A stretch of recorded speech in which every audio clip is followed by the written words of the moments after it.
Some Purcell residents left with a hole in their home after a tornado came through the town early this morning. Fox 25's Paige Taylor live in Purcell. Paige, what are you seeing right now?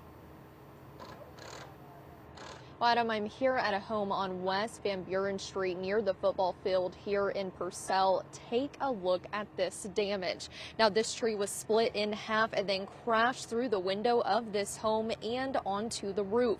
Thankfully, though, nobody in the home was injured.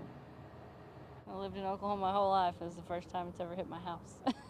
It was early Thursday morning when a tornado came ripping through Purcell. We just heard a huge crash and something smashed really loud, and we all just ran to the closet, and the dogs and all of us were just in a heap in the closet. The tornado left behind a trail of damage and downed power lines and put a tree through the front window of Alexis Dittmar and Jessica Barnett's home.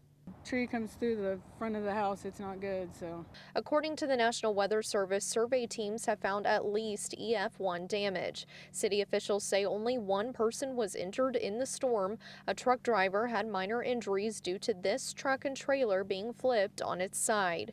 For this family, they're now deciding how to deal with the storm's aftermath. We're playing it by ear. We're waiting for our agent to call us back so that we can hopefully get this off the house and start getting some fixing going. I don't know.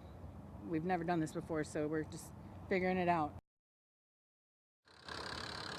The city has said its main priority is to restore power, and crews are out here working right now to do that. Reporting live in Purcell, Paige Taylor, Fox 25 News.